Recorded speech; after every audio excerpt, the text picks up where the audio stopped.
that are driving this protest. We understand the rationale behind this protest.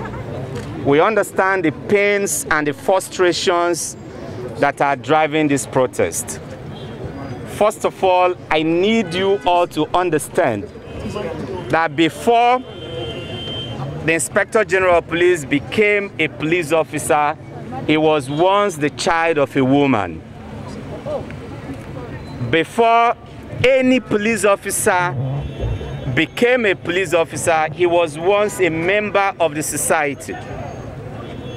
Put in another words, or put differently, it means that every police officer you see in Nigeria today is either a father, a mother, a daughter, a son, a grandfather, a grandmother, someone's brother, someone's sister, someone's auntie, someone's uncle.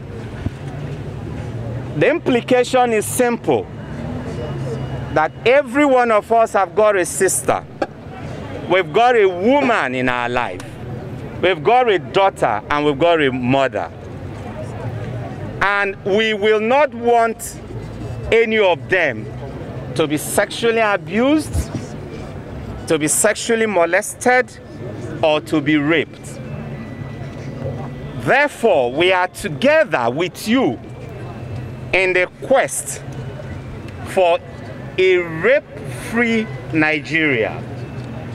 We are together with you in your desire to enthrone a society that will have a zero tolerance for all forms of sexual abuses on our women. And we will work with you, if you are ready to work with us, in pushing this advocacy even to further extents. There are fundamental issues that we must understand. We must end the conspiracy of silence. That's one of the ways we can actually fight against rape, sexual molestation, and other kinds of sexual assault against our women. The conspiration of silence is driven largely by the fact that majority of rape incidents in our homes, in our churches, in our offices, within the political circle, in our schools are never reported. We have, as police officers, seen mothers who have compounded cases of incest committed against their children by their husbands. We've seen mothers who have compounded cases of incest committed against their children by their sons. Therefore, we must work together to build and embolden a generation of women who will be bold enough to report cases when they happen. It might look like there is a triggering in the numbers or the staggering of the numbers, but it doesn't matter. The first, the starting point towards dealing with rape is ending the conspiracy of silence. The second thing is we must work together to educate our people. As police officers, one of the most frustrating things we've noticed in the past is the fact that a lot of crime scenes involving rape are malhandled. I don't know any of you who have watched a video online of somebody going to the church where Uwa was raped and then pretending to be reporting the case and touching virtually everything in that crime scene. That is not the way to go. We must maintain every crime scene in its purest, uncontaminated, and pristine form. That will help the police to be able to do their investigation and ensure successful prosecution of perverts and of suspects involved in the sexual abuse of our daughters, our sisters, and our mothers.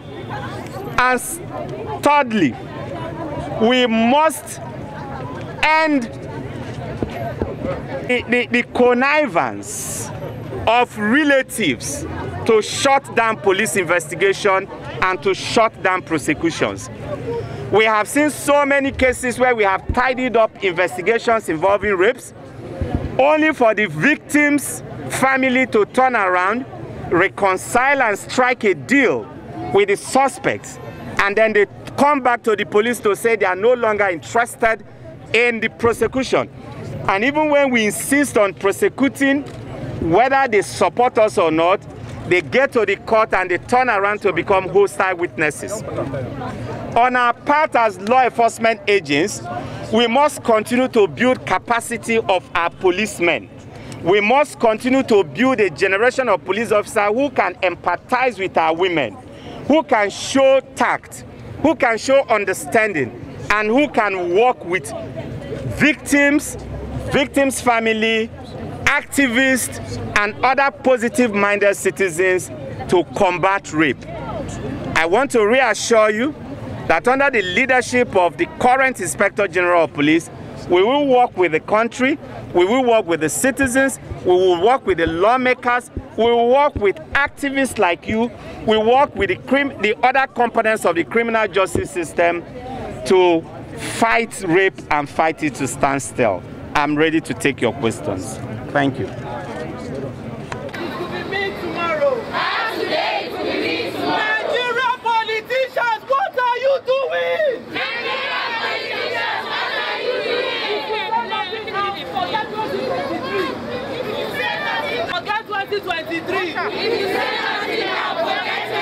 If you say nothing now as a Nigerian politician, forget 2023. If you say nothing now as a Nigerian politician, forget 2023. If you say nothing now as a Nigerian politician, forget 2023. So, do we commit that we're going to start monitoring what our politicians are saying about something like